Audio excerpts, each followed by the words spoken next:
पिछले 45 वर्षों से एक मांग चल रही है कि पश्चिमी उत्तर प्रदेश में हाई कोर्ट की बेंच दे जाए। उस समय से वो कांग्रेस की सरकार रही हो, भारतीय जनता पार्टी की सरकार रही हो, चाहे अन्य दलों की सरकार रही हो, सबने इस पश्चिमी उत्तर प्रदेश के अधिवक्ता के साथ साथ पश्चिमी उत्तर प्रदेश की जनता को धोखा देने का काम किया। मंच पर क्या देते हैं कि हाई कोर्ट की बेंच के लिए हमने लोकसभा में मुद्दा उठाया है, विधानसभा में मुद्दा उठाया है। यदि अभी हाल में कांग्रेस के एमपी ने सवाल किया था, सवाल में के जवाब में आया कि आज तक हाई कोर्ट की पश्चिम उत्तर प्रदेश की बेंच का मुद्दा लोकसभा में नहीं आया। कितना बड़ा झूठ सभी राजनीतिक पार्टियों ने बोला। लेकिन जब यह बात सामने आई तो हम लोगों ने एक धरना प्रदर्शन भी किया और उसमें कहा कि पश्चिम उत्तर प्रदेश में अभी 10 जिले एनसीआर में लिए गए हैं। एनसीआर की पाबंदी तो लगा दी गई, लेकिन दिल्ली की कोई सुविधा नहीं दी गई। अरे जो गाड़ी 15 साल के लिए का टैक्स देती है, 10 साल में उसको बाड़ी में बेचना पड़ता। भट्टे अगर उनको सही समय पर एनसीआर में न होते जिले तो ईंट का भाव 4,000 रुपए हजार होता। आज उन पर पाबंदी लगा गई है प्रदूषण के अधिकारियों ने कि ये जिले एनसीआर में 8,000 9,000 रुपए ईंट का भाव हो गया है, जिससे गरीबों को मकान बनाना मुश्किल हो गया है। लेकिन मैं एक बात कहता हूं, मैंने कहा या तो एनसीआर से अभी मैंने मेरी प्रेस थी बागपत में, मैंने कहा या तो सरकार एनसीआर में जितने जनपद हैं इनको निकाले या पश्चिम उत्तर प्रदेश के 15 जिलों को दिल्ली में शामिल करे, वरना तो दिल्ली की सुविधा एनसीआर के लोगों को दे। लेकिन राजनीतिक लोगों को बार बार कहा भी जाता है, लेकिन मैं इस विचारधारा का हूं, हम सबर इस बात पर भी कर लेते हैं कि जब देश के अंदर अंग्रेजी हुकूमत थी, उनके लिए सारा देश एक था। आज तो देश के अंदर देश के लोगों की हुकूमत है। पश्चिम उत्तर प्रदेश के लोगों को सब भी अनदेखा किया गया था। जब देश के अंदर जरूरत पड़ी न्यायालय की तो इलाहाबाद न्यायालय बनाया गया, जरूरत पड़ी शिक्षा की तो लखनऊ, बनारस और इलाहाबाद 3 विश्वविद्यालय बनाए गए आजाद होने से पहले। और जब देश में पुलिस की जरूरत पड़ी तो पुलिस मुख्यालय इलाहाबाद बनाया गया। और जब देश के अंदर पागल खानों की जरूरत पड़ी तो आगरा, सादरा, बरेली, पश्चिम उत्तर प्रदेश चुन लिया गया। अंग्रेज लोगों ने भी इस पश्चिम उत्तर प्रदेश को पागल समझा। पागल खाने यहां बनाए थे, विश्वविद्यालय यहां बनाए थे। उसके बाद भी जब देश आजाद हुआ तो पश्चिम के लोगों ने अपनी ताकत पर, अपनी मेहनत पर शिक्षा को बढ़ावा दिया। आज सरकारी अस्पताल हैं, मुझको कहने में संकोच नहीं है। आज जंतर मंतर की भूमि से कह रहा हूं कि सरकार यहाँ के बहुत नजदीक है। जो फैसला लोग लेते हैं, जो सरकार में बड़े लोग बैठे हैं, वो ज्यादा 1-2 किलोमीटर दूर जंतर मंतर से दूर रहते होंगे। हो सकता है मेरी आवाज मीडिया के लोग वहां पहुंचाने का काम करें। जब उत्तराखंड बना तो हरिद्वार उत्तराखंड में चला गया। एक धर्म स्थल सुखकरताल बचा। जितने भी पश्चिम उत्तर प्रदेश के अंदर सरकारी अस्पताल हैं, सबको 5 स्टार होटल का रूप दे दिया गया है। अच्छी टाइल लगा दी गई है, अच्छे फर्श और रंग रोगन एसी लगा दिए गए हैं। लेकिन डॉक्टर के नाम पर अस्पताल सब जीरो है। अगर मेरी बात का यकीन न हो तो कोई भी मरीज भर्ती हो जाए जरा सी चोट लगवा करके वहां, उसको एक ही बात कही जाती है कि इसको दिल्ली रेफर कर दो, इसको मेरठ रेफर कर दो। ये जितने सहारनपुर हो, बिजनौर हो, मुजफ्फरनगर हो, शामली हो, बागपत, इनके जितने जिला अस्पताल है वो अस्पताल हैं, लेकिन रेफर सेंटर का रूप लिए हैं।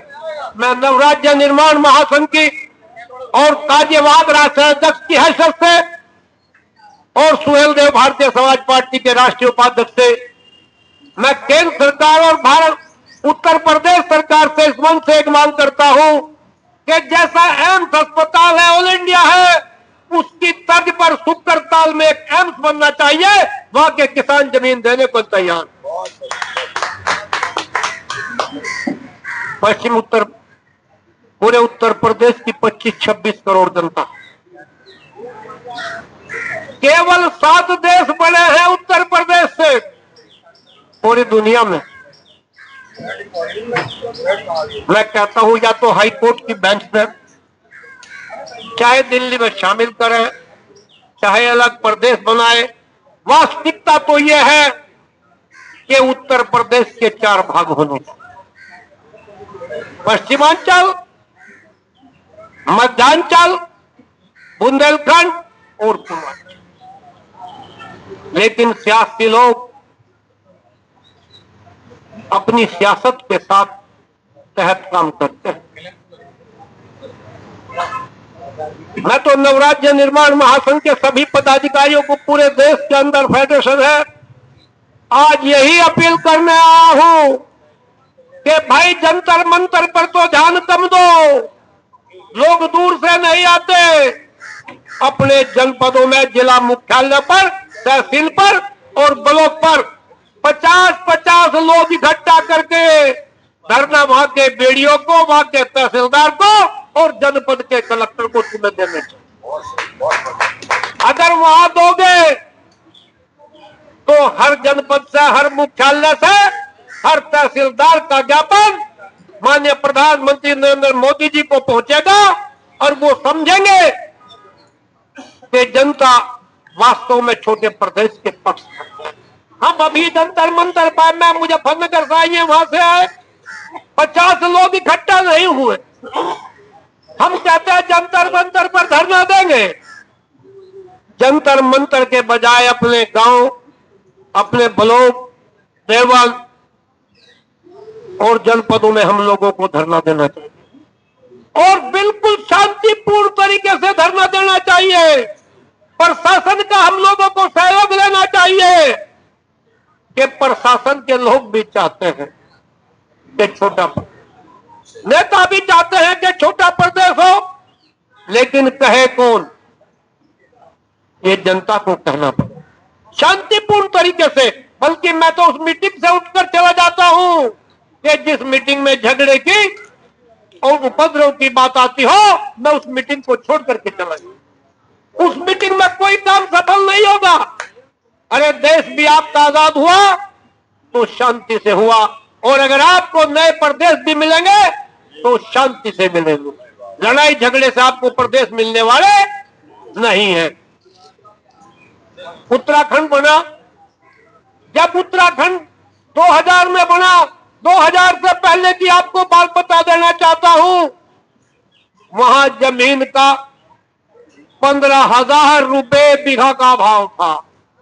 लेकिन उत्तराखंड बनने के बाद कोई गांव, कोई घर ऐसा नहीं बचा कि जिसमें सरकारी नौकर न हो। लेकिन कुछ नेताओं की वजह से मैं यहां नाम लेना नहीं चाहता, वरना जब उत्तराखंड बन रहा था मैं उस समिति में मेंबर नहीं बना मुझको कि ये सही बात कहेगा। उस समय शामली जनपद भी नहीं बना था। बिजनौर, सहारनपुर और मुजफ्फरनगर को उत्तराखंड में लोग शामिल करना चाहते। अगर वो शामिल हो गए होते तो आज जो उत्तराखंड की हालत है वही इन जनपदों की भी हालत होती। सबका बेटा पुलिस में, फोर्स में और वहां काम किए होता और पश्चिम उत्तर प्रदेश के बंटवारे की आवाज भी नहीं, क्योंकि 3 जनपद वहां चले गए। मेरी तो अपील है कि भाई आज तो हम लोग जंतर मंतर पर आ गए।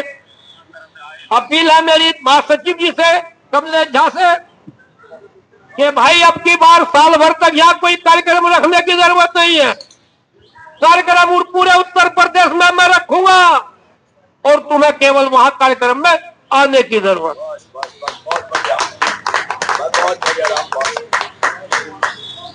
क्योंकि जंतर मंतर की ऐसी सड़क है कि हम अपनी बात कहकर चले जाते हैं रेल में बैठ करके, ये कैमरे वाले इधर चले जाते हैं, कोई बात का असर नहीं होता।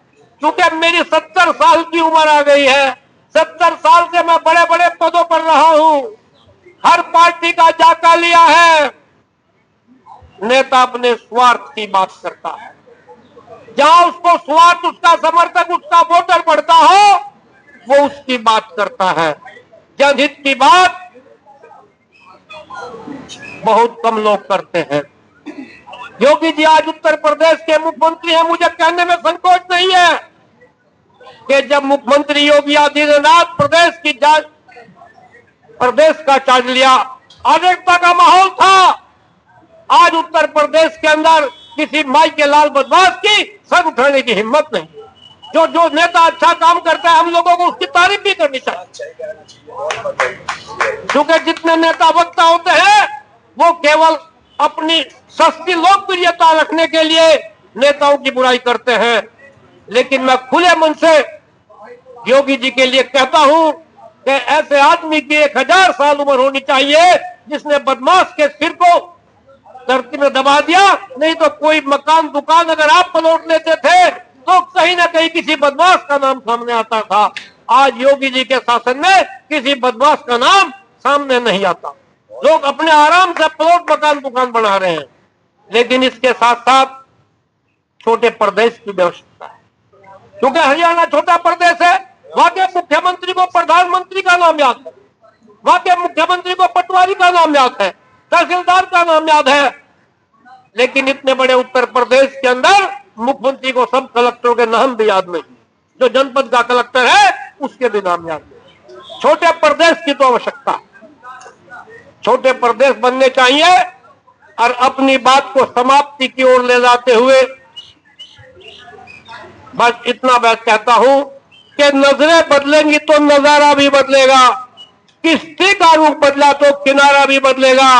और अब आप लोगों ने अगर मेरी बात पर अमल किया और जंतर मंतर का वो कहा कि यहां धरना नहीं देना, ब्लॉक में और तहसील में जनपदों में जागरण करने का काम किया, तो सरकार कोई आए कोई रहे, तो देश में अंदर जहां जरूरत है उन सरकारों का छोटे प्रदेश बनाने का इरादा भी।